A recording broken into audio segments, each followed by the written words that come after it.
as nossas limitações são muito grandes. Então, para cada assunto médico, nós temos que, infelizmente, fazer uma análise dele e para conseguirmos entender como encaixar nesse assunto os seus princípios fundamentais médicos.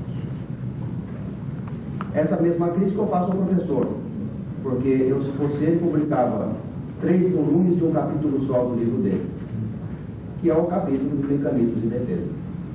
Então, devolvo a crítica, porque realmente tudo que está no livro também se resume só no mecanismo alérgico. Então, assim como ele nos faz uma crítica, nós fazemos a ele e ficamos empatados. E vamos tentar discutir cada uma das nossas ansiedades ou das nossas problemáticas de pessoas que vivem o dia a dia da medicina com limitações como são as nossas. Eu quero fazer 2 comentários antes de iniciarmos. Um é um convite. Está sendo levado no Teatro Municipal uma peça bastante importante, que é a Flauta Mágica de Mozart. Eu não entendo nada de música, o professor, por acaso, também entende, então eu pediria ao Wagner que fizesse um resumo do que é a Flauta Mágica, do que é Mozart, em 3 minutos. 3 minutos para Mozart? É. Quase possível. Então diz para nós, assim, alguma coisa sobre o que é ele e o que é a Flauta Mágica, para poder interessar o pessoal, além de parte, ver a Flauta Mágica. Bom, a história da Flauta Mágica é uma história assim meio fantasiosa, sabe? Tem personagens fantasiosos. Em termos de construção, ela é uma obra belíssima, né? Não só a montagem, como a própria música, a introdução, né? Começa pela introdução, é uma construção belíssima, como música, né? Bom, é a peça mais importante do Mozart, né? Um dos últimos trabalhos dele, inclusive. Mozart, ele nasceu, parece que em 1742 e morreu em 1791 ou 1796. Dentro dos compositores, ele é colocado didaticamente dentro dos 3 grandes compositores chamados clássicos, né? Que no caso é o Haydn, o Mozart e a primeira fase de Beethoven. Mas isso só didaticamente, porque em termos de construção e de criação, Mozart é completamente fora de todos os outros compositores. Ele é um compositor realmente que se sai de todas as escolas. Ele não pertenceu exatamente a uma escola, a uma época. Ele realmente transcendeu todas elas. Mozart, o Beethoven dizia que chamava Mozart de O Divino. E realmente toda a vida dele foi uma vida de extremo sofrimento. Ele foi enterrado numa cova onde no dia seguinte ninguém mais encontrou, e ficou assim para a posteridade com um trabalho, uma obra realmente ímpar em todo o mundo da música e da arte. Bom, esse foi o primeiro tema. Então eu gostaria de, se o professor quiser dizer mais alguma coisa sobre o Mozart. Pode falar muita coisa, eu acho que não precisa falar coisa nenhuma, porque só é um monumento todo, não dúvida nenhuma. Porém, sabe quem teve uma opinião muito boa sobre o Mozart? Foi o Mário de Andrade, uma pessoa muito feliz. Ele disse que Mozart é o mais italiano de todos os compositores. Formidável, exatamente, porque a linha melódica de Mozart é a linha melódica dos italianos, não? Dos autores italianos. Ele não parece alemão, né? Várias coisas austríacas, mas mesmo assim, não? Sabe que os germânicos são duros, não? E Mozart teve uma leveza extraordinária. Toda a música dele é extraordinariamente leve, né? A flauta mágica, como música, é uma coisa espetacular, uma dúvida, não? somente que o assunto ficou completamente alterado. Porque o Schikaneder, que foi o autor do livreto, ele era um membro graduado da maçonaria. E ele então fez da flauta mágica por assim dizer, um panfleto de propaganda da maçonaria. Então, o assunto da flauta mágica praticamente não existe na flauta mágica, não é? Aquilo é uma coisa do tipo da mitologia, né? E exatamente, a flauta mágica era que o som dela despertava o amor nos indivíduos que eram indiferentes a ele, né? Então, tem exatamente uma moça que gosta do rapaz. Ela que o rapaz não estava completamente desistente. Então, ela foi procurar exatamente o autor da flauta mágica, quem tocava a flauta mágica, exatamente para despertar o amor. Né? Então, aí mudou todo o quadro afetivo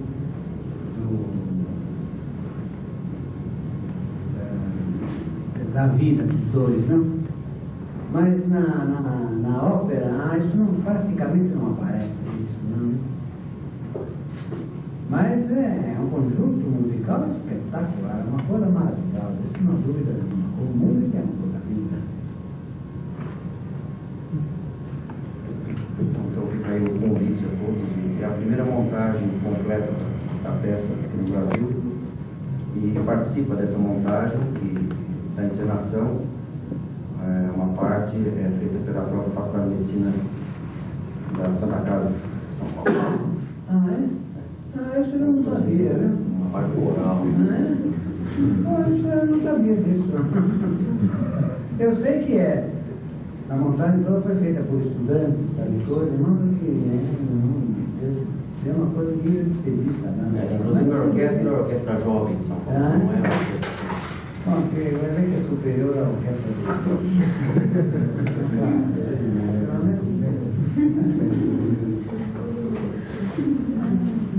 eu não sabia disso, que o coro da Santa Casa fazia parte disso, viu? Tem que dar.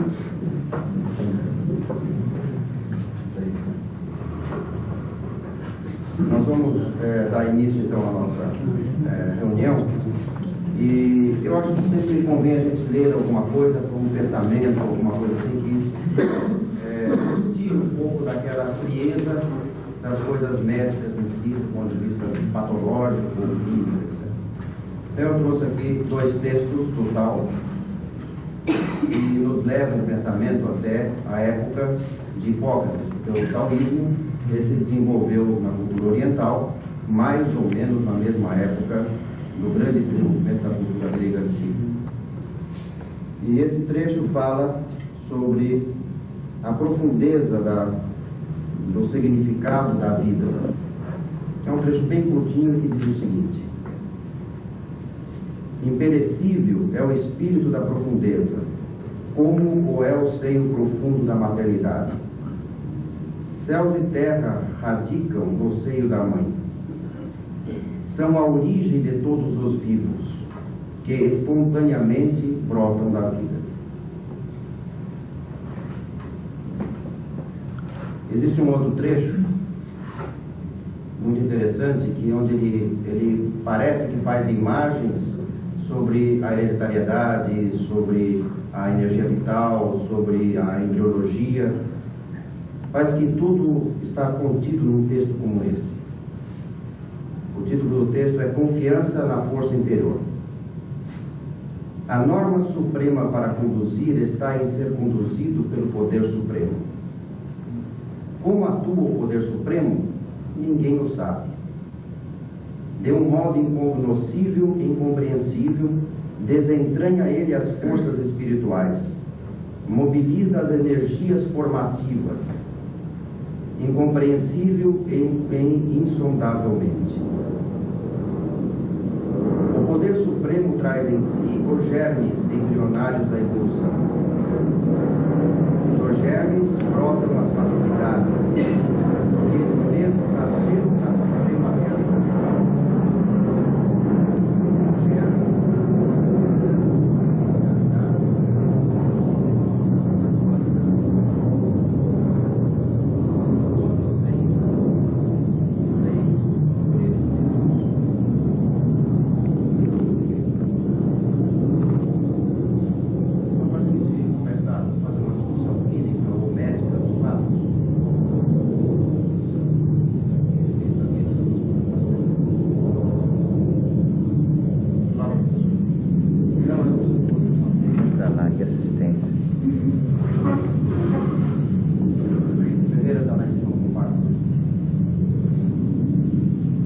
Então, os temas são livres, dentro de trabalho de parto, gravidez, recém-nato, para que isso não se alongue muito, porque senão nós ficaríamos com N textos e ficaria difícil.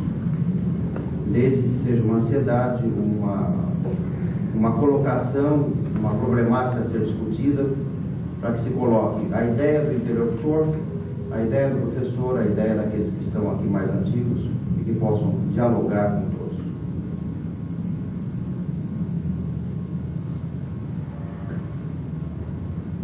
Dentro das colocações, eu vou colocar um tema então, porque se nós ficarmos esperando, ninguém vai falar nada. Né? Eu vou colocar um tema e vou colocar alguma coisa sobre ele, pedir a alguém presente que faça o seu comentário e depois, se alguém mais quiser comentar, senão o professor fará também um comentário. Como todos sabem, nós temos tomado condutas fora daquelas condutas clássicas propostas pela medicina atual. E isto tem chamado muita atenção, principalmente naquelas condutas intervencionistas, cirúrgicas, obstétricas, porque são condutas mais fortes, onde aparece mais claramente qualquer discrepância entre a nossa conduta e uma conduta clássica. Então, das mais variadas condutas diferentes daquelas clássicas propostas, uma que tem sido muito discutida aqui é da necessidade ou não de nós fazermos, por exemplo, uma episografia no final do trabalho de parto, no fase expulsiva. Então, faz-se ou não se faz uma episografia? Faz-se ou não se faz uma episiotomia posterior? Deixa-se que venha o feto, a criança, nasça e faça o rompimento do períneo segundo as próprias leis de forças e distribuição de forças naturais desse períneo, ou se procura conduzir essas leis, essas forças, segundo um conhecimento prévio anatômico, fazendo uma abertura anterior ao nascimento? O períneo seguraria uma criança numa fase expulsiva? A abertura do períneo facilitaria uma evolução posterior, se for feita uma episiotomia dirigida? Mesmo dentro aqui do nosso grupo, tem havido algumas divergências. A formação clássica é de se fazer uma episiotomia e posteriormente fazer-se uma sutura. Alguns colegas têm feito assim, seja uma episiotomia mediana, seja lateral, e outros colegas têm proposto que não se faça a episiotomia, deixe-se abrir e se faça a correção posterior com a episografia. Mas eu discuto até uma colocação de uma episografia. Acho que talvez se faça uma correção de alguns planos que tenham sido mais largamente abertos. Então, às vezes, há um rompimento, deixando à mostra até mesmo a musculatura do reto. Então, se faz uma correção sem que se feche totalmente os planos. Porque nos parece que, anatomicamente, isso viria a uma correção praticamente natural, já que essa musculatura que estaria dentro de uma condição de abertura total durante a fase expulsiva, normalmente, cessados os edemas, corrigidas as posições, ela tenderia a voltar à sua forma anterior e normal anatômica. Dentro da medicina clássica se coloca uma série de problemáticas que isso levaria depois a uma queda dos órgãos genitais, a dificuldades urinárias, dificuldades de evacuação, até mesmo dificuldades de retenção de gravidezes posteriores, etc. Na nossa experiência, que é pequena, nós não temos visto isso. E temos visto até algumas coisas diferentes. Alguns casos houve em que, havia a rotura dirigida ou não, a sutura foi levada posteriormente a uma deiscência de sutura. Feita nova sutura, nova deiscência de sutura. E no final acabou sendo fechado por segunda intenção, como se diz na cirurgia. Então, por que já não se deixou antes, desde a primeira vez, sem a sutura? Então, essa é uma das problemáticas. Antes do professor Maffei colocar a posição dele, eu gostaria de ouvir um obstetra, já que eu não sou obstetra e a gente pode ter falado aqui alguma pataquada, né? Então, vamos começar com o Jarco Ferreira. Não está o mais antigo do grupo, que é o Marco Antônio, que diga alguma coisa sobre a experiência dele, sobre o que ele vê, o que ele propõe e como ele tem feito. Bom, a experiência nossa tem mostrado que, vamos responder assim pela sua ordem de perguntas, né? Que é uma coisa assim, muito evidente que o uterino não segura o feto, né? Acredito que possa prolongar um pouco, às vezes, o período expulsivo, mas não no sentido de segurar, né? Em termos de segurar, não colocaria assim. Pode atrasar um pouco ou demorar um pouco o período expulsivo. Mas acredito também sem nenhuma repercussão nem da mãe nem do feto, né? É mais demorado porque tem que ser. Do ponto de vista da episiotomia ou não, o que se alega na medicina clássica, né, é que durante esse período expulsivo, há uma lesão na musculatura, no afastamento das fibras, né, dentro dos tecidos, né? Isto é que se alega, e que o resultado, que seria a rotura perineal, seria, vamos dizer assim, a menor parcela observável, né? Isso é discutível, né? Porque na realidade a gente também não se diz que esse tecido se lesou, mas a gente também não está dentro daquele estado, eu acho que é discutível.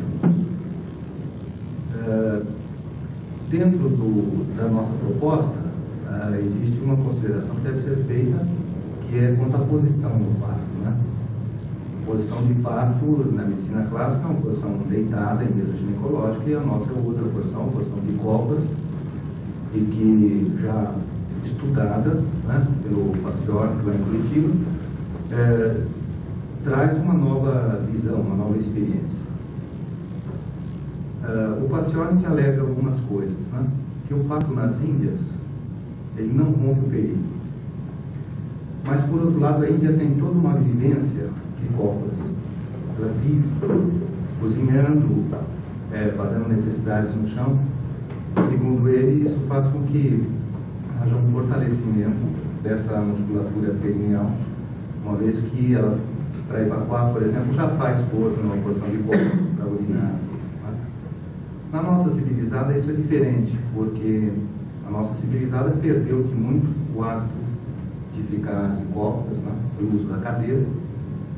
E o que nós temos visto é que na nossa civilizada, quase em 100% dos casos tem rompido o período. Não temos essa visão. Tem que se considerar algumas outras coisas, né? O Paciorni, que ele alega que não há ruptura de perímetro, mas ele também não põe a mão na criança. Tá? Isso significa que durante o parto, nascida a cabeça, a obstetrícia clássica ensina que a gente deve abaixar o feto, alocar o ombro anterior, depois suspender para tirar o ombro posterior. Isto pode ser uma manobra intempestiva. Então, quando não se mexe, as lesões são menores e talvez por isso o paciente não tenha assim roturas de períneo. Tá? A outra coisa também é a ansiedade do obstetra, né? Quando a cabeça está, como a gente chama, coroando, né? Que ela vai forçando o períneo, a gente vê muitas vezes o obstetra tentar ajudar fazendo aquela manobra como se distendesse. Né? Essa manobra que se faz assim, ela também amplia o diâmetro, certo? É uma manobra que facilita mais a rotura. O terceiro ponto é um ponto de como se dirige o trabalho de parto. Né? Se a gente deixar a paciente, pela própria natureza dela, fazer a força que o próprio reflexo pede que ela faça, ela vai fazer a quantidade de força que esse reflexo está pedindo. Né? Mas como o obstetra vê que está nascendo e falta pouco para nascer, e ele pega e diz, não, encha o peito e faça a força. Aí ela faz uma força, às vezes, acima do que o reflexo está pedindo. Então a cabeça vem de uma maneira muito mais intempestiva, com muito mais força. E se a gente deixar, não fala nada, fica quietinho apenas do lado da paciente, ela vai fazendo a força, o períneo vai dilatando aos poucos. A cabeça vem e volta, vem e volta. E as lesões são muito menores. Então, esses 3 pontos têm que ser considerados. Mas, da nossa vivência, mesmo fazendo assim, um mínimo de interferência, nas nossas civilizadas tem havido rupturas de períneo e, às vezes, até rupturas grandes, conforme, às vezes, o tamanho do feto, fetos grandes, então rupturas maiores, conforme a paridade, não é? As primíparas sempre têm rupturas maiores. Do ponto de vista da reestrutura, é muito discutível, né? Todos nós, homeopatas, sabemos que a perda de urina, que é da bexiga, o prolapso uterino, depende do terreno, depende da própria paciente. Existem pacientes com 8, 10 filhos ou mais filhos que não têm a menor ruptura, não têm queda de nada, não é? E às vezes pacientes nulíparas com prolapso uterino. Então isso depende do terreno. Quanto à sutura, não, eu defendo pessoalmente, não quer dizer que eu tenha razão, mas eu pessoalmente defendo a ressutura. Porque os casos que têm ocorrido infecção são muito poucos. E os casos nos quais a gente tem feito a ressutura sem infecção tem sido a grande maioria. Do ponto de vista da ressutura, é importante também o desempenho sexual da paciente e até eu defendo o ponto de vista do bem-estar da paciente, né? Porque quando não se sutura e ele cicatriza por segunda intenção, há uma cicatrização na medida que é possível. E muitas vezes há mesmo um quadro de cicatrizar e ficar o rosto estendido. E são inúmeras as pacientes que se queixam que a vagina está larga, ou que a saída de ar pela vagina quando se abaixa, ou que o marido reclama durante as relações sexuais. Então, acho que até do ponto de vista do bem-estar da paciente, eu defenderia a ressutura. Mas não defendo a episiotomia. Quem quiser falar? Bom, o que faz mais um serviço aqui ainda é a Matilde. A Matilde está lá no fundo, mas você falar, a gente ouve. Eu sempre faço aqui, eu já defendo a crise, né? Mas qual ponto é que estão falando? Então, Porque eu acho que a crise protege o períneo, entendeu? E eu não vejo problema nenhum com você cortar e depois aproximar os planos. É com isso que eu falo. alguém mais quer colocar alguma coisa? Eu queria colocar, lógico, eu não tenho muita experiência como parto natural, mas eu tenho bastante experiência com obstetrícia clássica. Eu me lembro que muitas pacientes que a gente fazia a episiotomia, eu não sei bem por que razão, não sei se porque a cabeça era muito grande em relação à bacia, apesar da episiotomia, existiam alguns lugares que rompiam o períneo e a gente não conseguia evitar. E eram lugares que não tinham nada a ver com a episiotomia clássica lateral direita, né? isso que eu queria colocar. Então, uma coisa que eu fico pensando, se valeria ou não a pena fazer episiotomia, mas a estrutura eu acho que é uma coisa. Eu concordo com a opinião do Maguatá.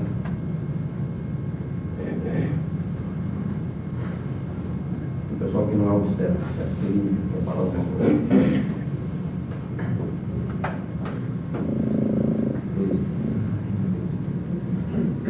Deixa eu sou por último. Deixa eu gostaria de falar sobre isso. Não, eu não tenho experiência alguma. No caso, eu acho o seguinte: desde que apareceu o homem sobre a terra, as crianças sempre nasceram naturalmente, né? Aquele que precisa de intervenção do médico, particularmente do cirurgião. Eu acho que o cirurgião tem que entrar nisto em último recurso, quando há sérios obstáculos, sérias dificuldades. Agora, em episiotomia, faz-se um certo tipo de quê? Eu acho que, as vezes que eu vi isso aqui, eu quando passei pela faculdade de medicina, que ficava lá no serviço do professor Brinquet, eu vi muita coisa complicada ainda mais com esse negócio de episiotomia e tudo mais, não? Agora, a ruptura do períneo é quase que pode ser até considerado normal mesmo, né? De modo que, para que estar fazendo certas coisas para evitar a ruptura do períneo? Eu sei que houve uma época aí que se fazia muita cesárea exatamente para evitar a ruptura do períneo, mas essas outras complicações. Né? Mas e a cesárea que era feita? Não era uma abertura aqui do abdômen e tudo mais, a mesma coisa, tudo isso aí? Eu acho que quando não há outro jeito, tem que se procurar arrumar de outro jeito, de pleno acordo, né? Agora, qual é a justificativa para se fazer, por exemplo, episiotomia? Eu sei que, normalmente, nos últimos meses da gestação, dá-se um edema aí do ligamento que une as duas partes do pubis, não é? Então, isso aqui vai afrouxando no momento do parto, tem que afrouxar. Eu sei que pode acontecer que não se dá esse edema, então aquilo fica uma coisa rígida. Bom, mas aí compete ao médico, com a sua semiologia, né, ver se essa pseudoarticulação aí está rígida ou não está rígida, né? Mas eu tenho visto, eu vi que houve uma ocasião, uma época que se fazia quase que sistematicamente episiotomia, né? Você, na sua experiência, parece que tudo que se falou é que não há necessidade de estar fazendo isso, né? Pelo menos na maioria dos casos, né? Então, também eu acho que evitar a cirurgia, quer dizer, o parto artificial, tanto quanto possível, né? Do ponto de vista anatômico, da colocação anatômica da coisa, o senhor acha que realmente existiria uma justificativa de se evitar, por exemplo, que às vezes numa ruptura de períneo, não há uma ruptura dirigida, então ela não se faz apenas num determinado sentido. Sim. Ela rompe no sentido de forças maiores, de acordo com aquelas porções de força locais. Então, às vezes, o senhor encontra 2, 3 rupturas no mesmo período. Enquanto que se dirigindo isto, essa seria uma justificativa para a episiotomia, ela se faria, na maior parte dos casos, só em um determinado sentido.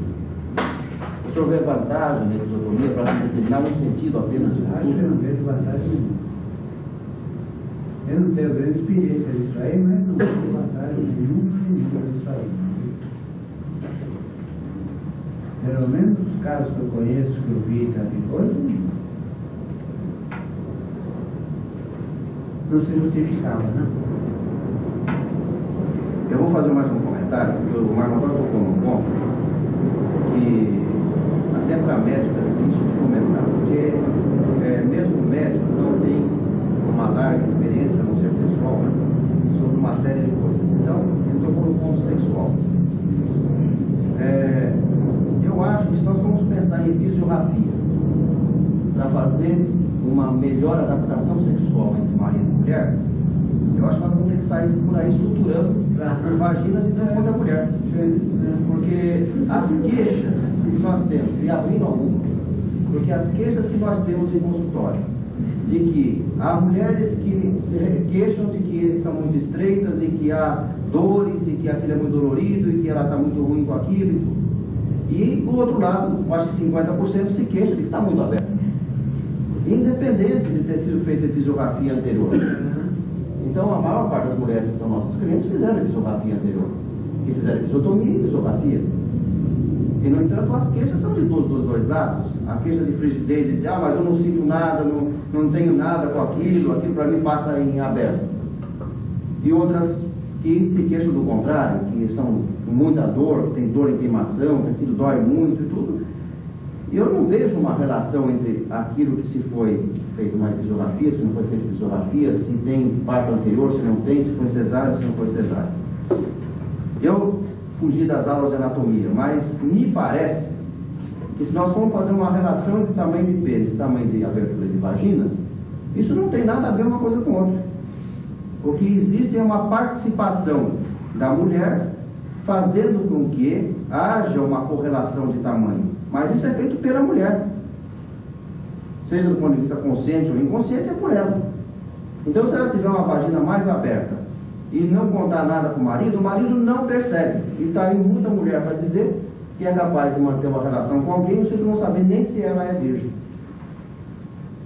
Então, eu, do ponto de vista médico, não justificaria uma fisiografia por problema sexual. Eu gostaria de ouvir o professor sobre isso. Eu também não vejo razão nenhuma. Enfim, porque desses casos só conheço um até agora que foi feito a fisiografia e ficou tudo na mesma, não melhorou nada. Agora que não sei qual é a razão da fisiografia, francamente não sei qual é, não. Essa queixa que às vezes a mulher apresenta, isso é uma queixa que o Marco Antônio colocou, que a gente já viu. Depois de 1, 2 ou 3 partos, dela eliminar gases através da vagina. Como que o senhor vê isso? Isso eu entendi, isso eu ouvi falar, eu não entendi, não sei o que é isso.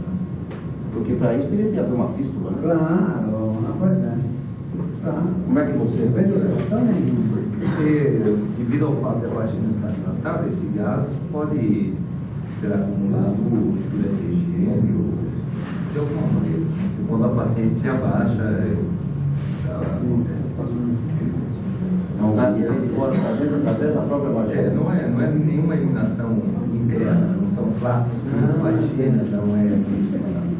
Mas é uma colocação que é muito frequente. Tem paciente que nunca fez fisiografia, está perecido e tal, que tem gás, Mas lá, por fora, essas queixas aumentam quanto mais pouco uterino, quanto menos assistência obstétrica tem, né? É claro que, como o Jorge está colocando aí, muitas dessas queixas não são, depende mais da parte psíquica, né? Mas eu acho que se a gente não fizer nada, aparentemente a paciente se queixa mais. Isso é o que eu vejo.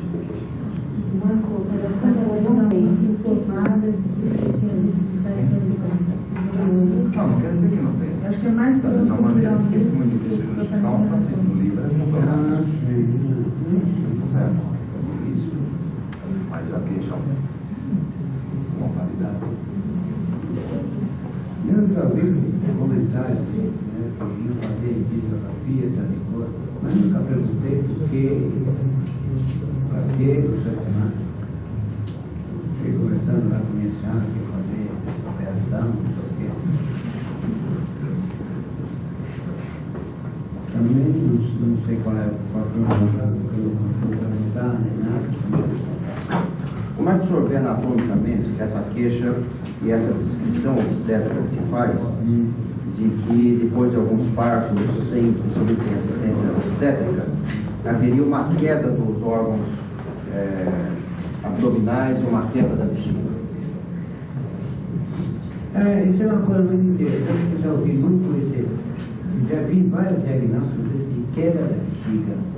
Para onde que ela cai? Não tem para onde cair.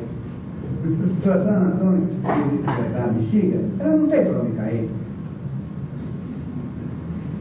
Bom, essa questão de às vezes, o prolapso do útero, essas coisas todas, bom, isso aí é um estado constitucional, não tem nada a ver com se foi feito a episiografia, se teve ruptura no períneo, se teve isso, se teve aquilo. Não, isso é uma coisa constitucional, não tem nada a ver com coisa nenhuma.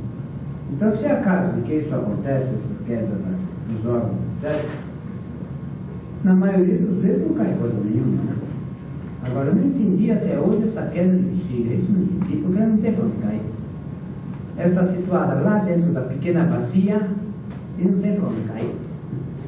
Então, como é que é isso? Existem certas coisas que eu ouço os médicos falarem, mas não consigo entender, não. Mas isso é uma coisa essencialmente médica. Já vi vários diagnósticos desse. Não, porque às vezes é o seguinte, eu sei que o médico tem às vezes dificuldade de explicar alguma coisa para o leigo, né? Então inventa uma coisa simplória, como seria a queda da bexiga, para explicar o que ele quer fazer. Não, mas eu tenho visto, são diagnósticos mesmo feitos por médico e não é para o leigo, por causa do leigo, não. Eles falam para a gente, não é uma queda da bexiga. Eu já perguntei várias vezes a eles, mas para onde caiu a bexiga? Eu não sei. Ela não tem para onde cair? Como é que pode ser isso? Acontece, eu sei, que acontece isso com certas mulheres, que eles ficam com uma dor embaixo do peito.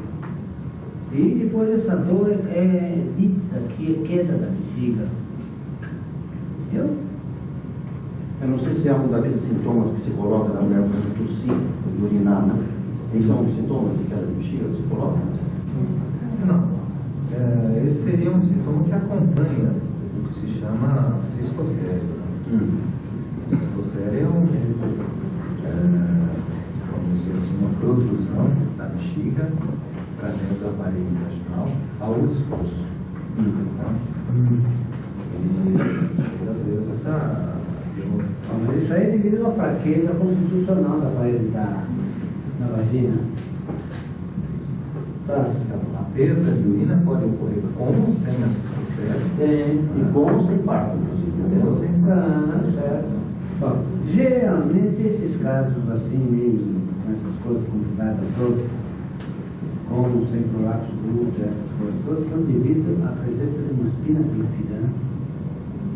É uma coisa que geralmente ninguém sabe, ninguém conhece, nem mesmo o neurologista sabe disso, né? E a razão é muito simples, é porque não existe nenhuma concepção das assim chamadas especialidades dentro do conjunto que é o organismo, né? Por exemplo, nas nossas escolas geralmente não se ensina nada de sistema nervoso. Eu, quando passei pela faculdade de medicina, por exemplo, oficialmente nunca ouvi falar de sistema nervoso. E não se fala mesmo. Quer dizer, como se não existisse. Né? Isso é a parte mais importante do nosso organismo. Por isso mesmo o Padre Eterno o fez aparecer em primeiro lugar. Tá? Todo mundo se preocupa muito com o coração. O coração aparece quando o embrião está velhinho. Para quê? Fazer o quê? Não tem importância nenhuma. Mas é um órgão que se presta muito para achacar os doentes, né? Por isso que ele é muito considerado.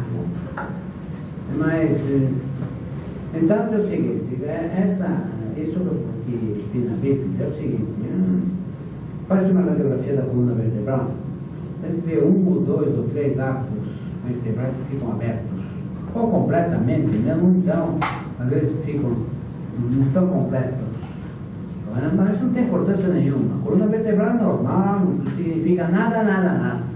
Mas isso está indicando o seguinte, que na medula, ou nas suas raízes, ou em ambas, existem alterações do desenvolvimento embrionário.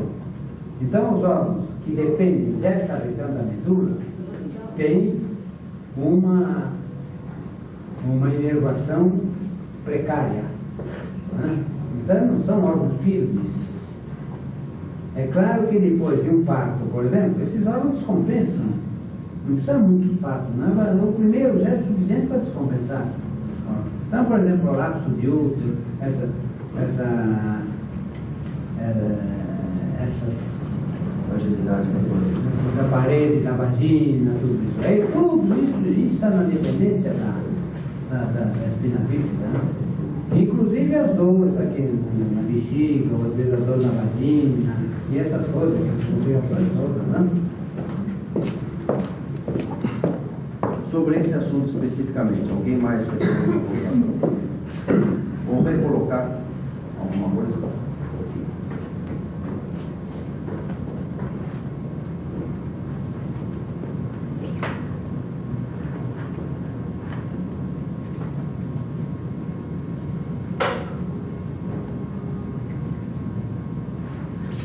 Eu acho que, do ponto de vista do aspecto plástico de um períneo, até haveria alguma colocação de se fazer uma episografia. Uma episiotomia eu discutiria muito, mais a episografia. No entanto, acho eu que se, na maior parte dos casos, nós deixarmos a própria natureza a conveniência de fazer esse mecanismo de cura da futura vida, isto vai levar a uma facilidade posterior, inclusive nas outras gravidezes. Senão nós vamos, a cada gravidez, ter um problema semelhante. É isso? E também acho que, para se fazer fisiografia, né, Matilde, aí eu colocaria um problema particular. Nós temos que fazer obrigatoriamente a anestesia. E é um risco a mais. Então, é uma região do organismo já sensibilizada numa situação especial, que é o parto, no qual nós vamos agir com uma substância que pode ser alérgica para ela paciente. Então, eu teria dificuldade, por exemplo, de justificar para mim mesmo se uma paciente minha morrer num choque alérgico numa episografia, que eu não saberia justificar depois, do ponto de vista médico, por propriamente dito, da importância de fazê-la. Eu posso me defender? Claro, não é se defender, nós estamos dentro de uma abertura de colocação. É que para mim, eu vejo valor na episiotomia, entendeu? Na episografia. Certo. Não, anatomia, mas eu cortava, né? Que era porque eu acho assim, ó, toda musculatura do períneo tem uma função, sabe? Não está ali por acaso, né? Então, por que os músculos circulam a entrada da vagina, circulam a entrada do reto? Para fazer uma certa contenção ali. Então, aqui tem função também sexual, porque contrai o introito da vagina. Agora, eu não sei como fica isso quando não tem, quando está rompido, né? Então, eu vejo função sexual na musculatura do períneo. E vejo função de contenção da bexiga também. Não é que a bexiga cai, isso é até muito lugar, né? Mas ela muda de posição quando o musculatura do períneo não está íntegra. E é muito mais comum a paciente perder a urina, né, aos esforços, do que quando você faz uma epísio e protege o períneo dela. Então eu vejo muito mais vantagem de fazer uma epísio do que de fazer. Episografia. Eu acho que você está fazendo uma colocação sem uma observação clara de casos. Porque eu não vejo como seja possível você fazer uma correlação entre a musculatura do períneo que você coloca para fazer episografia ou a episiotomia dirigida e a posição da bexiga. Não vejo isso. Não vejo como você possa relacionar uma posição com a outra, de contenção da bexiga através da musculatura do períneo. Eu não vejo anatomicamente como isso é possível. Agora, acho que pode até haver uma contenção, uma variação de entrada do ósseo, da vagina, etc., através da musculatura do períneo. Mas a mulher que você não fizer episografia, ela também vai ter isso. Se você perguntar a mulheres que não fizeram, tiveram seus partos em casa, e não fizeram isso, e começar a ter a curiosidade de perguntar a elas que você vai receber clientes que fizeram 6, 8 partos em casa e não fizeram a chamada plástica de períneo posterior, você não vai sentir queixas desse tipo. A mesma queixa que ela te apresentar, a meu ver, como experiência de observação do consultório, você vai encontrar nas mulheres que fizeram episiorrafia, com uma diferença. E às vezes aquelas que apresentaram episiorrafia ou periniorrafia apresentam um estreitamento muito grande vaginal, mais ou menos 15 anos depois da periniorrafia. E às vezes até antes. E, segundo o que o Ferreira me colocou numa outra pergunta que eu fiz aí uma vez, um outro obstetra nosso que está fazendo parto aí, uma coisa que depois se torna incorrigível. Porque quando você faz a primeira periniorrafia, você muda os planos todos de tal forma, por causa das fibrosas que aparecem, que não tem como corrigir esse estreitamento posterior. Ora, eu ponho sexualmente da seguinte forma: é mais fácil para uma mulher lidar com uma vagina mais alargada do que lidar com uma vagina mais estreita. Porque a vagina mais estreita ela não tem como lidar. Se colocar que possa haver uma correlação desse tipo. A vagina mais alargada, ela tem como fazê-lo, até instintivamente, como lidar com aquilo. Só colocaria mais uma coisa. Quem mais quer pôr mais alguma coisa?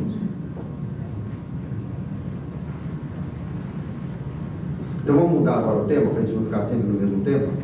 Então eu gostaria que alguém fizesse uma outra pergunta sobre um outro fato e fizesse uma, mas não apenas a pergunta. A pergunta, a colocação, para a discussão e posteriormente vou chamar aqui dar um parecer.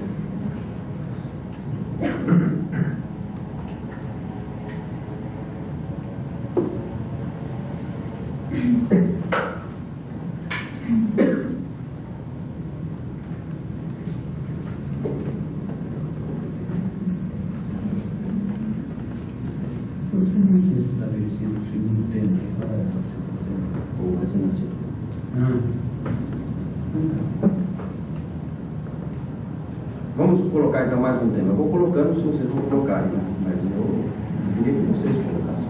Né?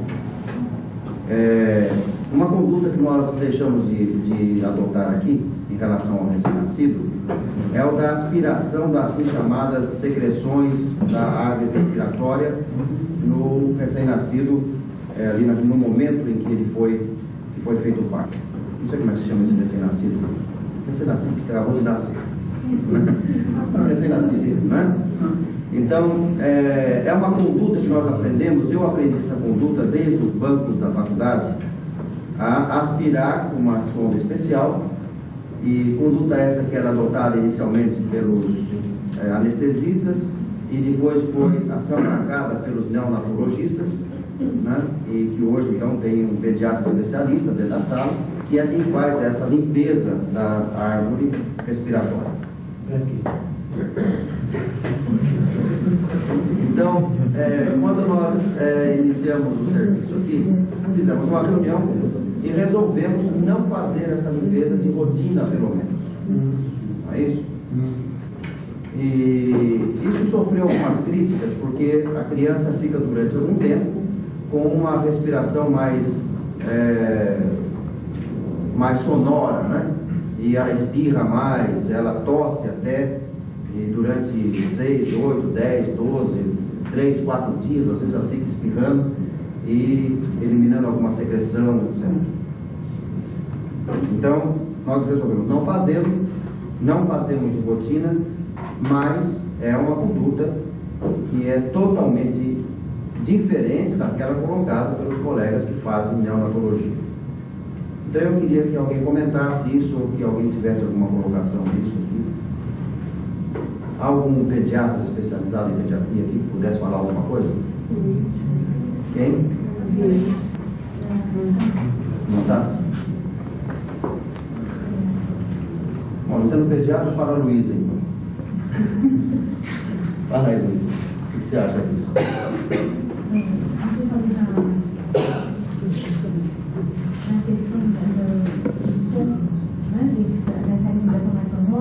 Todos nós somos cansados de receber isso, foram aspirados por mediamentos comuns e tem uma respiração ruidosa, nos bebemos posteriormente. Então, eu sou suspeito de falar que vou colocar ele na mesma coisa.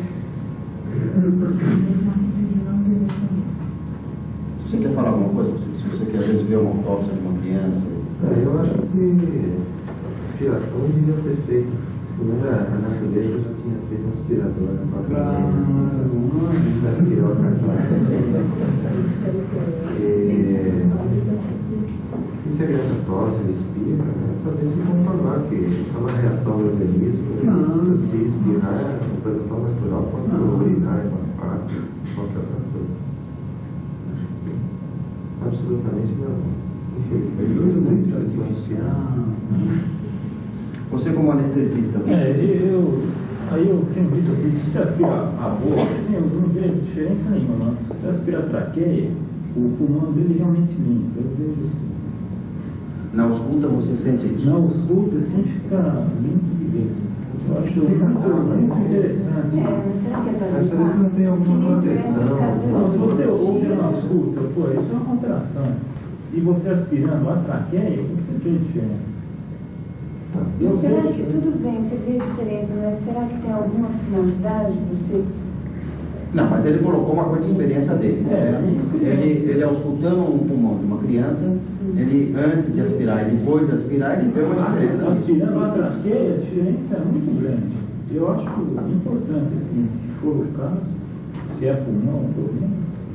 Mas pode ter roncos transmissíveis, né? Não roncos. Poderia ter roncos transmissíveis. Como é que você auscultaria traqueia? Como é que é isso? Ausculta pulmonar? Pulmão é ausculta pulmonar. Não teria roncos transmissíveis? Você auscultaria? Não é assim. Paciente, criança que nasce com, assim, outro dia mesmo num parto pélvico, ela demorou para sair.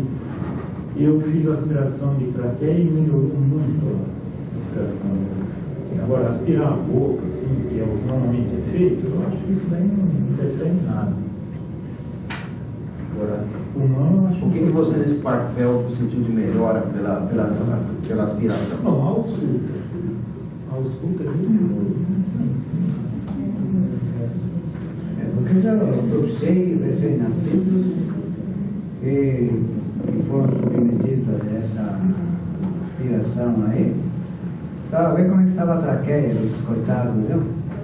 Isso é uma irritação que vai se causar aí. Eu vejo também, assim, raio-x também eu já vi, e assim, o pessoal ficou impressionado com a eficiência da aspiração Verdade. Sim, Já vi. Porque a verdade fica com uma intensa congestão, às vezes até tem hemorragia na traqueia, e nas vias respiratórias, nos broncos. E não sei qual é o benefício que isso poderia trazer para a criança. Né? Por exemplo, então é muito importante na eliminação de toda a secreção a passagem por uma vagina relativamente contraída. Quem sabe se a episiotomia não teria relação com maior acúmulo de catarro, uma melhor limpeza das vias respiratórias do peito. Já está passando por um lugar com uma determinada tensão muscular. Na hora que você fez a epísio, relaxou e não alivia a quantidade de catarro que devia eliminar normalmente. Ou seja, uma mulher despreparada precisa de um epísio e precisa de uma aspiração. Então é um monte de sequências de fatos antinaturais que vão indo se somando cada vez mais. É uma coisa que um indivíduo que tem a bronquite, fuma 3 maços de cigarro por dia e quer continuar fumando e não ter mais bronquite. Mas eu colocaria sobre você, pois eu não saberia dizer, eu vou fundar o professor como pergunta, como colocação. Dentro dessa fisiologia respiratória do recém-nascido, quando ele faz a sua primeira expansão pulmonar dos alvéolos, ele poderia, nessa primeira expansão, como é que eu vou dizer isso? Aspirar aquele mecônio ou alguma secreção, alguma coisa que pudesse vir a obstruir as vias aéreas? Bom, isso geralmente acontece quando está fora. Não dá uma revelação, não nada dessas coisas aí, né? Bom, às vezes pode acontecer que isso se dê durante o trajeto pode acontecer, mas isso não tem importância, porque depois a criança normal, não, aí elimina, tem aquele espírito, aquelas coisas todas, ela fora. Não, nenhuma. Nada. O senhor acha que teria uma vantagem deixar esse catálogo sobre ele um valor intuitivo, sei lá, alguma... Não, sei, pois é. Se o Padre Eterno fez a coisa ser assim, é porque tem que ser assim, né? Agora, eu acho que esse negócio de querer aspirar, querer retirar isso assim artificialmente, não sei, não. Acho que isso é coisa tudo muito artificial, né? O senhor veria uma relação entre a melhor oxigenação do recém-nascido e a necessidade de umas vias aéreas bastante limpas? Não. Pensa assim, tudo isso aí depende de fatores genéticos, viu?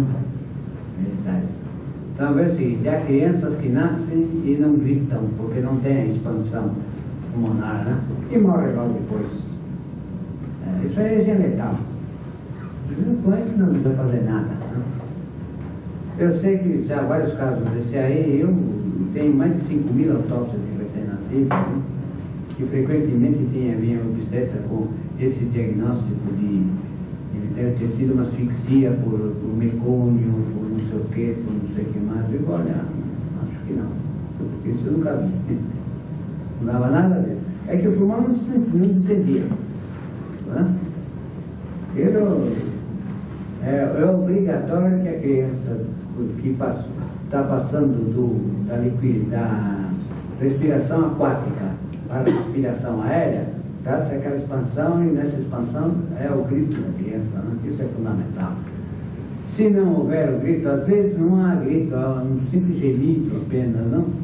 Então, quer dizer, o caso está perdido, não? Mas não que esse perigo de asfixia, essa coisa toda, isso absolutamente não existe, porque o reflexo das vias respiratórias no recém-nascido, então, é de uma violência extraordinária, não fica nada lá, ele fica mesmo e foi para fora, né? Agora, se isso não acontecer, bom, não é porque substituiu as vias aéreas, não, nada disso, é porque a criança não tinha capacidade para isso, né? Para viver, quer dizer, para respirar esse meio ambiente, né? São coisas completamente diferentes. Eu faria uma colocação que ele tem mais vivência do que eu, porque vive mais na sala de cirurgia, né? Então, se uma criança nascer cianótica, tiver uma depressão respiratória, estar cianótica, com uma respiração muito lenta, às vezes até parada, até cardíaca às vezes, então se propõe fazer uma ventilação desse recém-nascido. Ao fazermos essa ventilação, nós não teríamos antes de limpar as vias aéreas para que não fosse empurrado para dentro do pulmão? Isso não tem perigo, porque isso aqui, o reflexo tende a botar para fora isso imediatamente. Não fica nada ali. Se o reflexo estiver normal, é claro. Porque se a criança não tem capacidade para se defender, é claro, então vai limpar, não vem nada mesmo. É uma coisa muito interessante o seguinte, a ignorância que todo mundo tem do reflexo respiratório. Por exemplo, todos os médicos acham que a pessoa, quando fuma, traga, este fumo vai no pulmão. Gozado isso está até nos livros de medicina, porque querem mostrar com isso que aquela irritação constante da fumaça lá no brônquio vai provocar o câncer do brônquio. Como é fácil a medicina desse jeito, não? Não, mas será possível que quem fuma nunca teve essa coisa elementar de sofrer, de ficar engasgado com o fumo? O que aconteceu aí?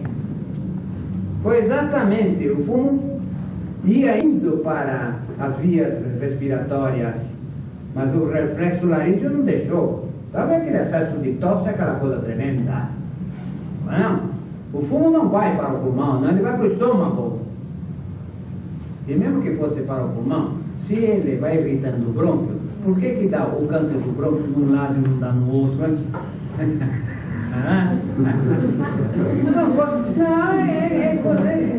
É que médico não tem um tempinho para pensar um pouco. Não dá, então é isso. O reflexo laríngeo é um reflexo violentíssimo, compreendemos? Qualquer pessoa, das segundas contas, não precisa ser com fumo, pode ser com qualquer alimento, uma coisa qualquer, não?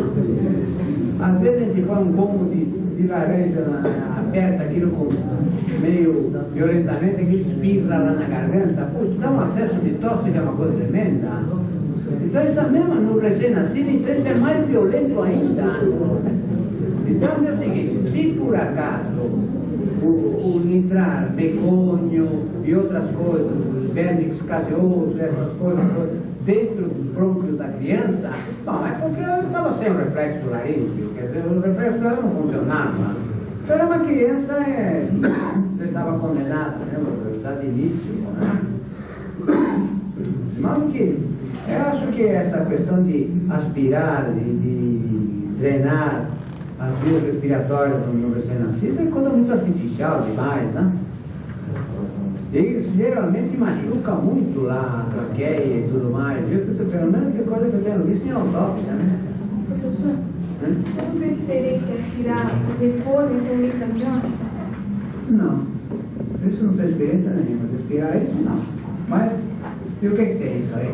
Porque eu vejo que assim, o neonatologista, né, na sala de parto, ele tem muita preocupação quando tem mecônio, em aspirar logo a criança que tem o mecônio, coisa que não acontece quando não tem então mecônio. vamos pôr a coisa em outros termos.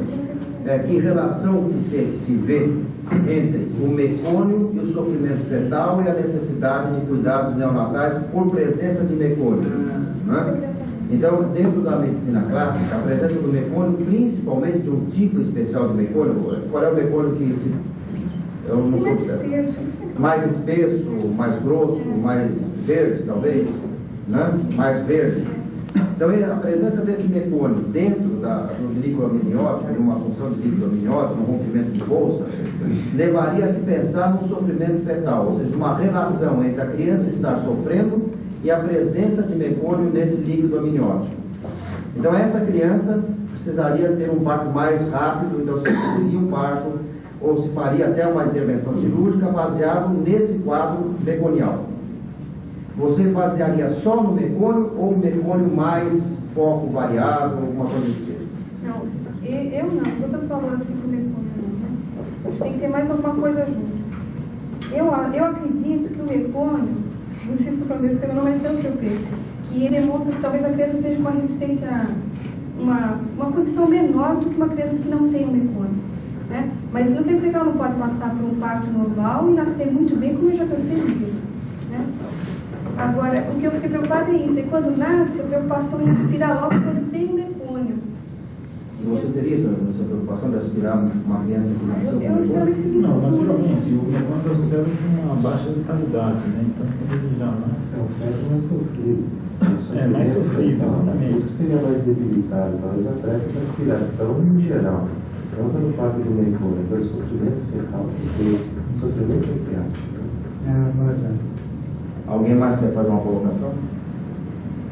O que eu pensaria sobre a relação entre mecônio, sofrimento fetal e necessidade, então, de quando existe o mecônio, se apressar um parto ou relacionar com isso com algum sofrimento da criança? Eu não vejo relação nenhuma.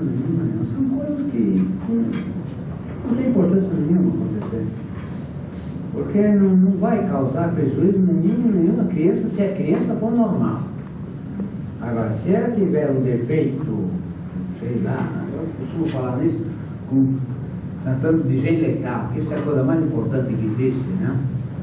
Então, se tiver presente aí um gene letal funcionando, bom, isso pode aspirar, pode fazer tudo aquilo que quiser, que a criança está morta mesmo, pelo outro jeito, né?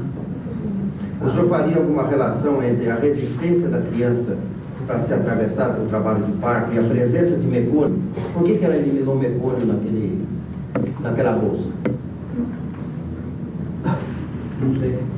Mas Isso não é razão para considerar isso patológico, não? Não sei por que consideram isso patológico. Porque se isso tivesse alguma coisa de patológico, a criança imediatamente tem aquele reflexo respiratório que joga fora tudo. Mas é que ainda parar no tronco não faz grande coisa não, viu? É bem absorvido e fica tudo com isso não. E ainda assim, em termos de gestação mesmo, acho que é isso, né, que você está dizendo, em termos de gestação mesmo, percebe a presença de mecônio, o senhor vê alguma relação de vitalidade da criança e pensamento e Não. mecônio? As atividades fetais também, que eles são muito importantes? Não. Eu sempre ouço falar esse negócio de sofrimento fetal, mas até agora não sei o que é isso. Não sei. Aliás, isso é uma porção de termos médicos que eu não consigo entender, não, viu? Porque eu não sei o que é que se trata. Esse negócio de sofrimento fetal, falam, mas... Agora, o que existe é o seguinte...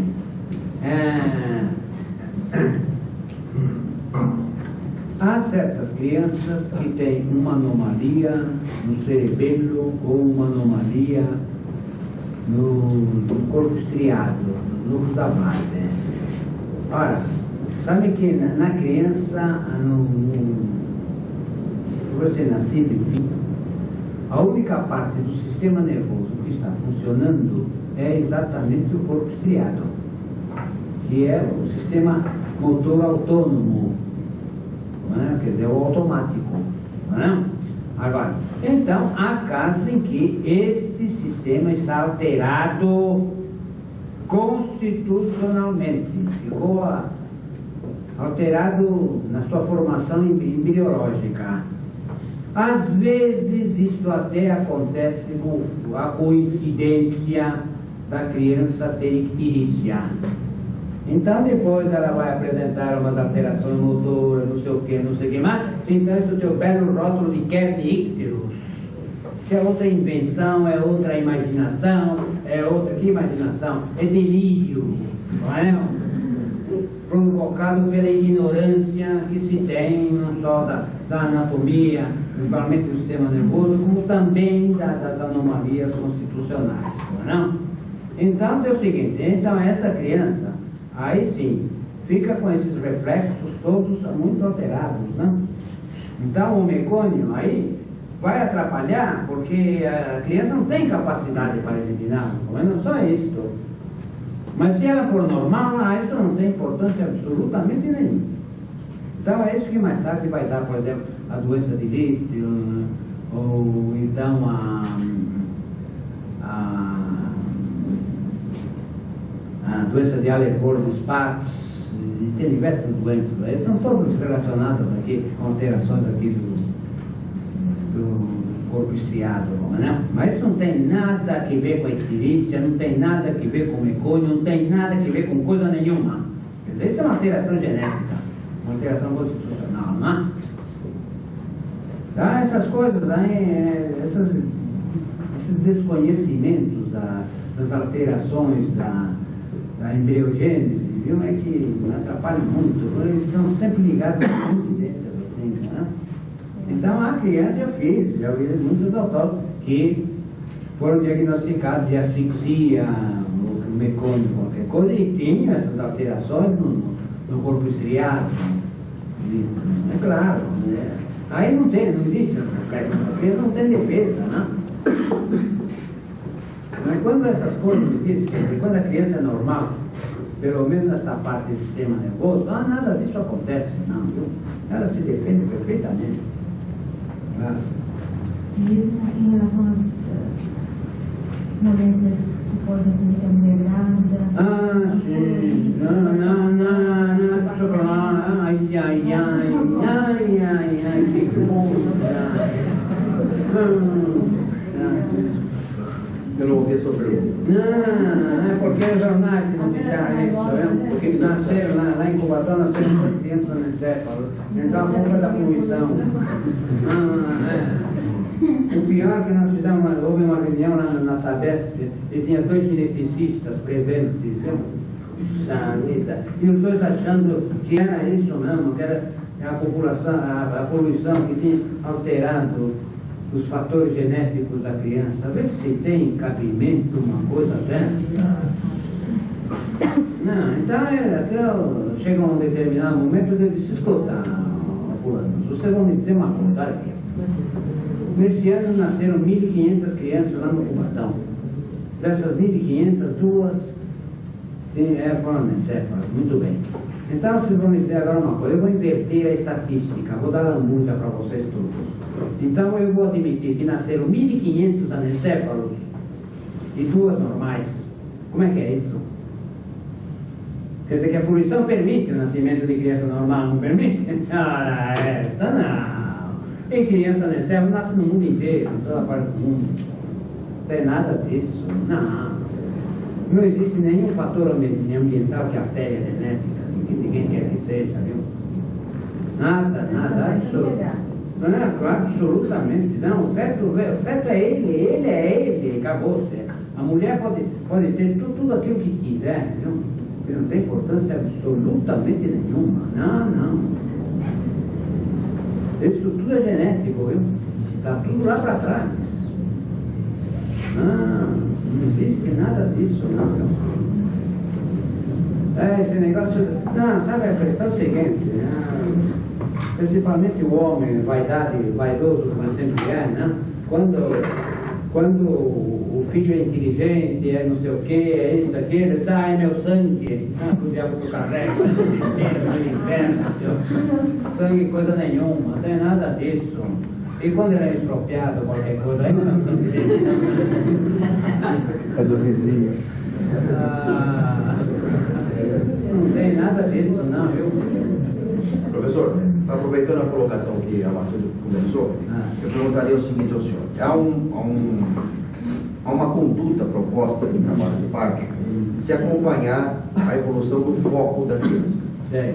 Então, uma variação dos batimentos cardíacos do feto poderiam indicar, de alguma certa forma, ou por sua aceleração, ou pela sua depressão muito grande, ou por uma arritmia grande desses batimentos cardíacos, que haveria uma condição da criança estar sofrendo com aquilo.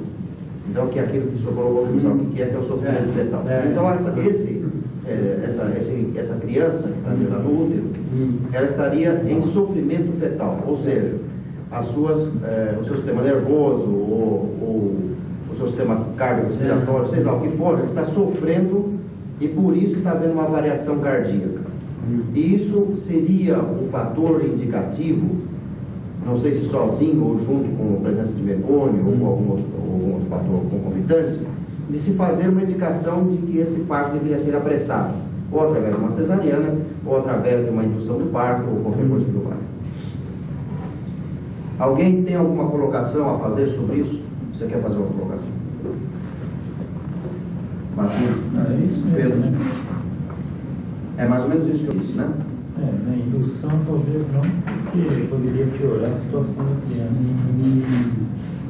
Mas uma cesariana talvez fosse indicada. Se a gravidade chegar tanto. Pedro, quer fazer alguma coisa? O Ferreira, não sei se tinha chegado, você estava lá em cima. Então faz você uma colocação sobre isso para a gente ouvir o professor. Mas é isso mesmo que se colocou.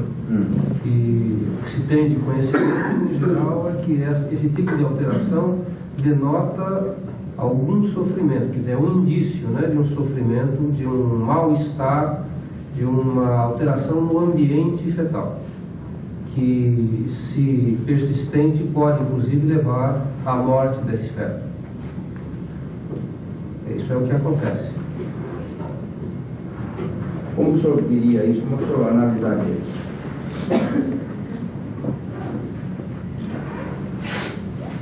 É muito difícil de dizer, viu? Porque quando o feto está na iminência de nascer, modificam seus batimentos cardíacos, não? Isso é fisiológico, não? Isso é fisiológico, claro. Então, não, principalmente hoje eu sei que o INPS tem um pagamento todo especial para a cesárea, não? Por isso mesmo que quase todas as crianças nascem com hora marcada, não?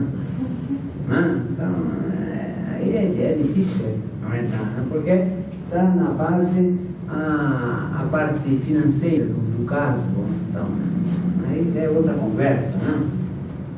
Mas não vejo razão nenhuma, porque se por acaso a criança não tiver condições para nascer, porque sabe que a criança nasce independente do organismo materno, não totalmente independente. Nos animais que se pode fazer experiência, já se cortaram todas as comunicações da criança com o organismo materno. E lá o feto nasceu direitinho, da coisa, etc. Não tem sistema nervoso da mulher, não tem nada de coisa nenhuma. Ele nasce, chegou na hora de nascer, ele nasce. Coisa é totalmente automática. Né? Então, isso é o feto normal. Agora, se o feto tiver umas deficiências genéticas, viu? Bom, aí pode acontecer uma infinidade de coisas. Viu? Agora, aqui existe esse estado de sofrimento fetal, eu não sei o que é. Não? Eu continuo a não entender isso aqui. Isso fala muito, viu? Por exemplo, a gente vê às vezes o feto nascer cianótico, totalmente cianótico. Como o senhor pensaria nisso?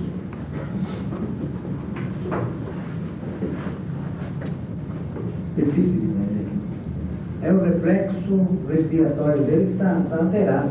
Né? Porque a criança, quando nasce, tem que dar aquele grito, que é a expansão do pulmão. E aí não pode ter cianose, não pode ter coisa nenhuma. Se tem, é porque alguma coisa está errada, né?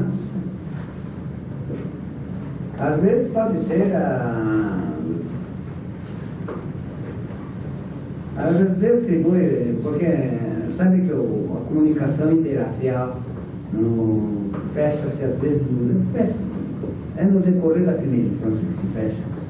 Mas pode estar fechado já no momento do nascimento, mas pode estar aberto também, não tem importância nenhuma. Como acontece com o ducto arterioso, que permanece permeado, fecha-se no decorrer da primeira infância, tudo isso aí, né? Às vezes, não sei o que nasce assim, cianótica, essa coisa toda. É um erro aí qualquer, eu não sei qual é. Mas não é, aí não tem nada que ver. Mas isso poderia, eu não sei, aí eu vou falar alguma coisa que eu quero que você me ajude. O obstetra lá me ajude. Às vezes há uma compressão do cordão, né? Não sei, pode haver um nó no cordão, não sei. E isso impediria a vascularização normal naquele momento final do parto, e essa criança receberia um sangue em menor quantidade, ou quase não receberia, etc. Isso poderia levar a uma variação cardíaca, dos batimentos cardíacos. Bom, eu sei que já houve criança que nasceu morta porque nasceu enfocada, por ser exemplo, mas eu fiz autópsia de uns casos desse aí, mas não encontrei os sinais de asfixia na criança, viu? Porque o cordão, tudo isso aí faz parte da biologia, né? O cordão, o jeito que fica, tá de coisa, não vai alterar.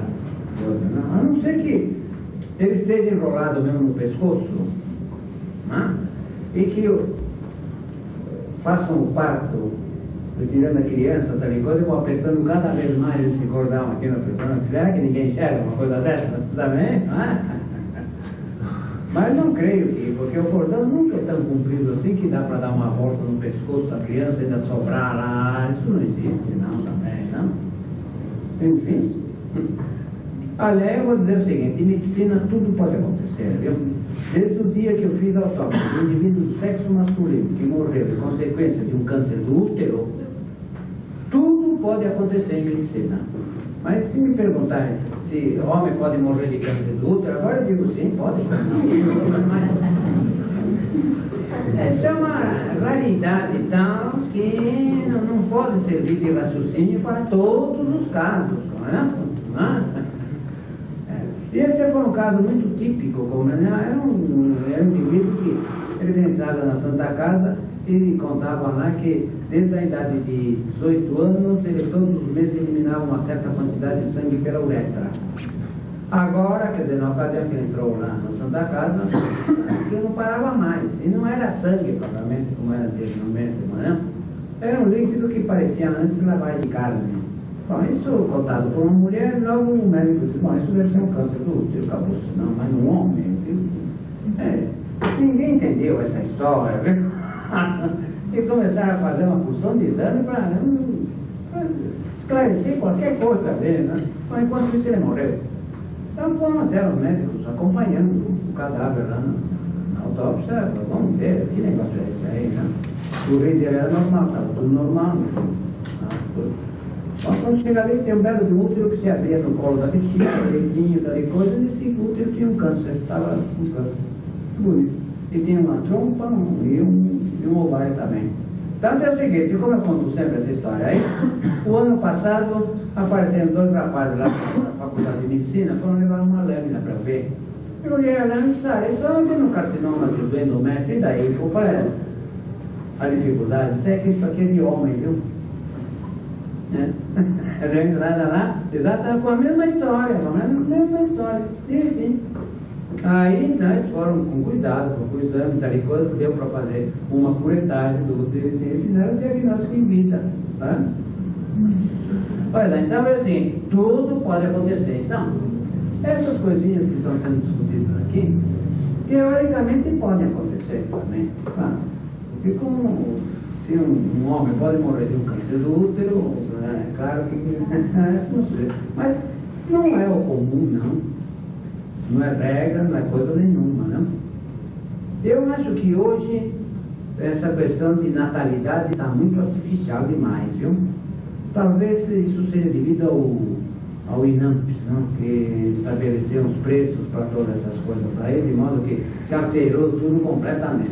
Porque se a natalidade dependesse dessa ciência obstétrica, que se fala tanto, eu acho que a humanidade então não existiria, né? Porque essa ciência obstétrica me parece que é muito recente, não é? E o nascimento, nosso nascimento já vem de milênios e milênios, não? Não? Eu queria perguntar ao professor, todo mundo conhece a fama do fórceps como sendo causador de traumatismos para o feto. Mas a gente pensa que talvez o fórceps ele apenas é costa larga, porque quando o feto já tem um trabalho de parto prolongado, não nasce, certamente por problemas fetais, né? Ele já tem essa deficiência de trabalho. Aí se aplica o fórceps. Depois, em vida adulta, esse indivíduo pode ter até ser um epilético, ter convulsões, mas é porque nasceu de fórceps. Bem, eu queria tentar extrapolar aí alguma coisa disso. A dificuldade do trabalho de parto, ou até mesmo a presença do mecônio como um equivalente de epilepsia.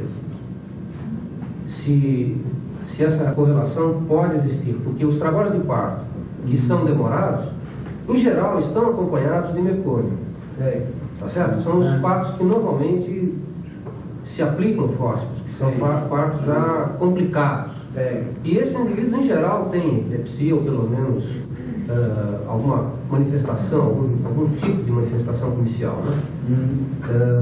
Então, tentar estabelecer essa correlação da presença do mecônio como um equivalente comicial. Olha, isso é bem possível, viu? Eu não posso dizer nada de positivo porque, assim, não tenho experiência, porque, sabe, eu faço autópsia de uma criança, por exemplo, e geralmente a história não conta essas coisas aí, como é não? Então, eu não sei ligar uma coisa com outra, né? Mas essa dificuldade da criança nascer é devido a ela exclusivamente. Isso não há dúvida nenhuma. E todos sabem muito bem que a epilepsia se caracteriza por uma diferença entre os dois hemisférios cerebrais. e se reflete também entre os dois hemisférios cerebrais. Então, as condições motoras dessa criança geralmente são precárias, não? Então, se há um retardamento no nascimento, a criança está difícil de nascer, etc., e depois o obstetra entra com força, né? É claro que isso aqui foi coisa devido à incapacidade da criança. E é interessante chamar a atenção para isso, que mais tarde, evidentemente já viu casos desses, né? Que depois a criança vai apresentar as crises convulsivas ou qualquer coisa dessa. Já viu isso? Né? Porque é que eu estou dizendo, eu faço autópsia de um recém-nascido, geralmente dessas indicações aí não existe nada. Não? Então eu mando só para a autópsia, fica tudo por isso não. Mas o fórceps, eu acho que a única coisa que pode causar é quando é mal aplicado. Porque aí então, eu já vi amassar o olho da recém-nascido, viu, com fórceps. Mas isso aqui, claro, isso se chama barbeiragem, não acha? Porque bem aplicado, acho que não. Ele não é responsável por coisa nenhuma, viu? Se depois da criança for epilética, essa coisa toda, isso não é devido ao fórceps absolutamente nenhum. Então, aí está certo, muito certo o raciocínio. O fórceps foi obrigado a ser usado porque a criança que não tinha capacidade para nascer, né? Então, evidentemente, depois a epilepsia que a criança vai apresentar, está explicando perfeitamente isso, né? Não há dúvida. Isso é apenas uma colocação médica muito comum, não é médica, não é do povo, não. E chega ao absurdo. Eu ter visto esses dias no Fantástico uma apresentação de um processo que está havendo no Conselho Regional de Medicina de São Paulo em relação ao obstetra do Hospital Presidente, Tucuruvi, lá na Zona Norte, que teria demorado a indicar uma cesariana e por isso a criança nasceu com uma problemática de sistema nervoso, que foi descoberta algum tempo depois, né? E os pais entraram com uma queixa no Conselho Regional de Medicina e o Conselho Regional de Medicina aceitou isso para iniciar um processo. E aí apareceu a criança no vídeo. E é uma criança que até o leigo, se olhar, faz um diagnóstico de mongolismo. Então, que relação tem a demora da indicação do obstetra com o aparecimento do mongolismo? No entanto, o Conselho Regional aceitou isso como uma proposta. Completamente, não tem nada, relação nenhuma. Quer dizer, a criança que era errada, não foi o médico que estava errado. Fazer a cesárea, eu prefiro agir rapidamente. Eu não agir rapidamente num caso desse, tanto faz. Vocês queriam fazer uma colocação anterior aí? Eu queria perguntar também para o professor que a gravidez ela funciona como um momento imunologicamente diferente na vida da mulher. Funciona? E então é como se fosse um período em que alguém está atravessando uma doença. A resposta alérgica naquele determinado momento está modificada. É isso? Se a gente seguir esse raciocínio, a gente deveria pensar que não se deveria ter alguma doença associada à gravidez, e eu já vou explicar o que eu quero dizer com isso, ou pelo menos que se já existisse previamente alguma doença, que ela se estagnaria. Vamos imaginar o seguinte, é um caso que a gente está tendo em consultório agora. É uma moça grávida de 2 meses que tem uma displasia de colo de útero, uma displasia grave, com amostras repetidas de Papa Nicolau e de colposcopia por biópsia. Como é que fica a imunologia nesse momento? Que valor pode ser atribuído a essa displasia? Seria caso de se indicar algum tipo de cirurgia ou esse momento diferente dela poderia dar a chance de evoluir uma gravidez normal e a doença se estagnar, ou a doença ou esta modificação se estagnar ou até regredir. O certo é acontecer isso. A doença para e a gravidez vai para frente. Então esse é o que deve ser esperado. É. Porque a gravidez suspende uma porção de coisas na mulher. Por exemplo, mulher asmática fica grávida, sara da asma durante a gravidez. O volume de corticosteroides artificial. Não é isso, não é isso, não. Isso daqui é uma lei de imunologia. Se o indivíduo tiver uma coisa, ele apanhar outra, ele sara da primeira. Isso é. Tá vendo o seguinte, não é que eu digo, no tempo que se fazia medicina, a paralisia geral era tratada com a inoculação da malária, né? Se o indivíduo apanhasse a malária, ele sarava da paralisia geral perfeitamente. Né? Então, essas coisas todas, o uso dos soros específicos, eram usados porque a indústria produzia que era antitetânico, antitrintérico, antimeningocócico. Então, eles achavam que era uma coisa formidável. Mas depois deixaram de usar, e hoje não se usa mais de jeito nenhum, porque por causa da moléstia do soro. E a bendita ignorância impedia que o indivíduo soubesse que o soro curava, não é por o fato de ser antitetânico, antitrintérico, isso, tudo isso é bobagem. Ele sarava, curava exatamente porque produzia a moléstia do soro. Então é o seguinte, se tiver indivíduo com tétano, aplica-se o soro antitetânico, ele não tem a moléstia do soro, a cota certa que ele vai morrer do tétano, não é a dúvida. Então, quer dizer, toda a medicina correta foi toda eliminada.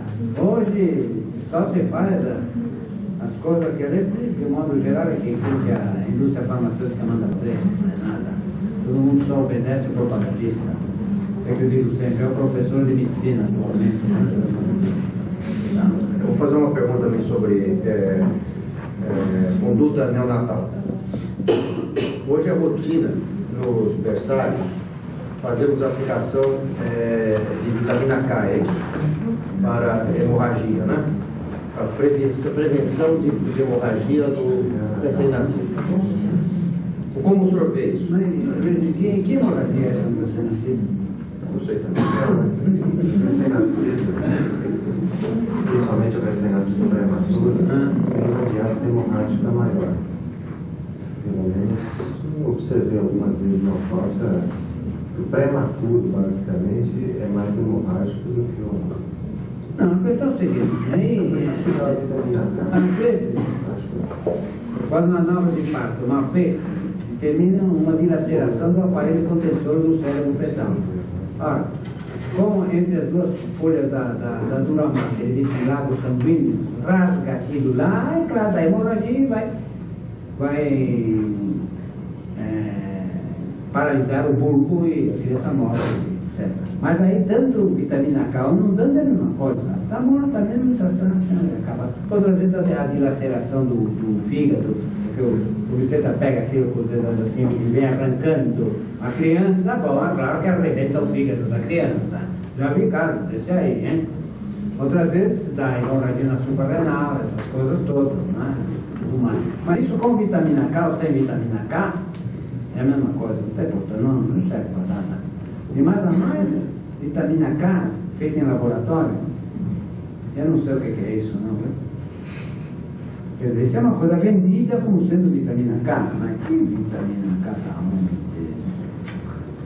Não tem nada, não vejo nada disso aí, não.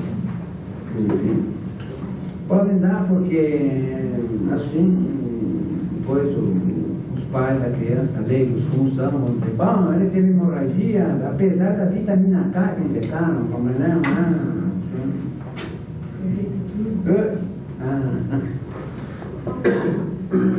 O professor colocou que a gravidez é uma atividade imunológica bastante elevada. Aí eu não consegui entender como seria possível uma complicação de uma insuficiência cardíaca de uma pneumonia numa mulher grávida. Bom, mas aí é outra coisa, é uma insuficiência cardíaca, né? Mas o senhor disse tem que uma função.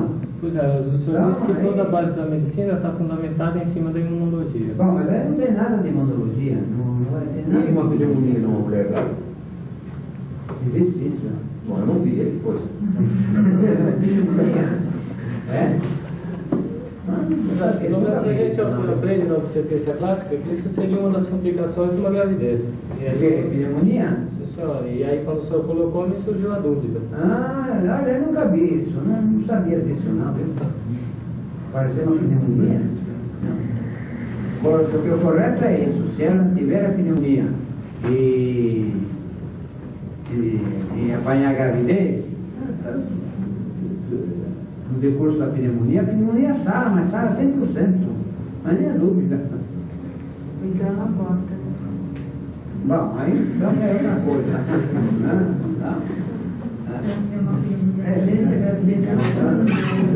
Bom, não sei. Existe uma colocação, quando o professor coloca que duas moléstias não se desenvolvem ao mesmo tempo, a colocação me parece mais verdadeira do ponto de vista dele, duas moléstias inclusive semelhantes, mexendo com a mesma condição de resposta do organismo. Né? Também, né? Porque duas moléstias totalmente dessemelhantes até podem conviver dentro do mesmo organismo. O indivíduo pode ter uma moléstia de pele e ter, sei lá, até infecção de um sistema qualquer diferente. Mas dessemelhantes. Se as duas moléstias forem semelhantes, elas não terão condições de sobreviver dentro do mesmo organismo. Agora, essas condições infecciosas realmente seriam assim de grande raridade. Eu nunca vi. Não sei se você já viu algum caso desse, de uma infecção, tipo meningite ou pneumonia, ou desse tipo qualquer, numa mulher grávida. Numa mulher grávida. Alguém de vocês viu que... Mas infecção urinária não, mas isso já é outra coisa. Isso já é outra coisa. Exatamente por causa da gravidez, há uma repercussão do aparelho urinário, que é uma estase urinária no veio, no bacinete, essas coisas, de modo que dá isso aí. E não é propriamente infecção, viu? É coisa diferente. O que acontece é o seguinte, que cultura de urina, em qualquer indivíduo, está a ser jacaré. Porque a urina foi feita para eliminar todas as bactérias que caem na circulação. Claro, eu posso provar que todos aqui estão com infecção urinária nesse momento. Só vou dar cultura. Claro. Isso.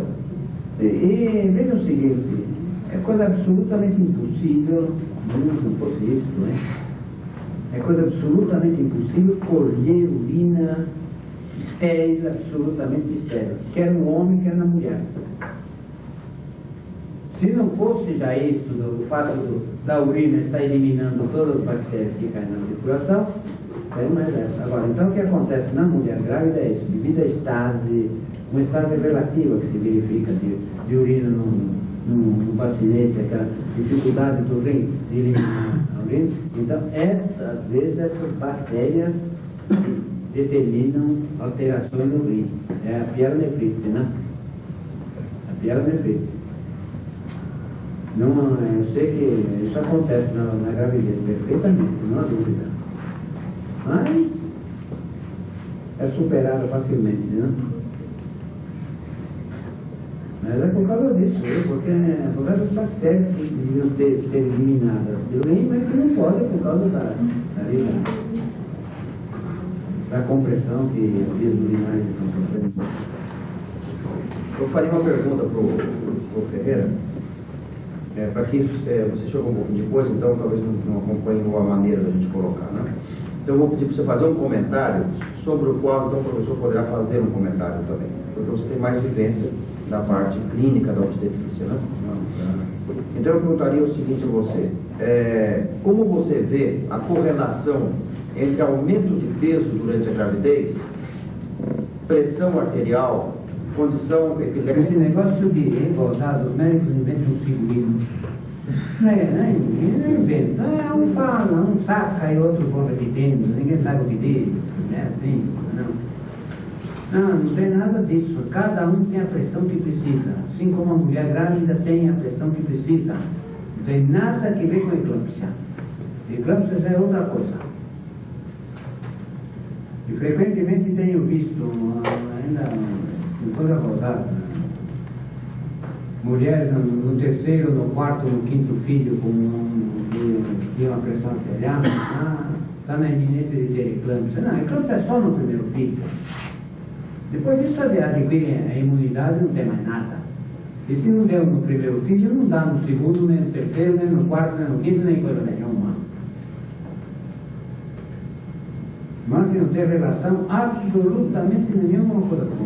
Durante a gravidez, a pressão tem que subir. Se não subir, está errado. Por que tem que subir a pressão? Não é? Por que tem que subir a pressão? Mecanismo. Devido a quê? Bom. Aumento de volume circulante? Não, é devido aos hormônios hipofisários, que faz subir a pressão, né? A hipófise sofre uma hiperplasia enorme durante a gravidez, viu? E se o Pai Eterno fez assim, é porque é assim que tem que ser, viu? Agora, querer fazer o tratamento preventivo da eclâmpsia? Não tem isso, não. Isso não tem. O senhor coloca no seu livro, e a gente então, perguntaria isso, o senhor coloca que pode haver a eclâmpsia, inclusive com hipotensão arterial. Sim, senhor. Perfeitamente. Isso não tem relação com a outra. Isso eu vou dizer o seguinte. Eu quando era aluno, o professor Briquet, ele tinha uma cultura médica em geral, era uma coisa espetacular. O professor Briquet era um extraordinário.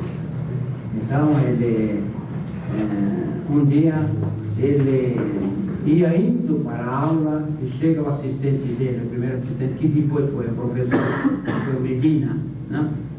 Professor, acaba de entrar aqui uma mulher grávida, tal e coisa, etc. Ela está com eclâmpsia, mas a pressão dela está baixa. E o que tem isso?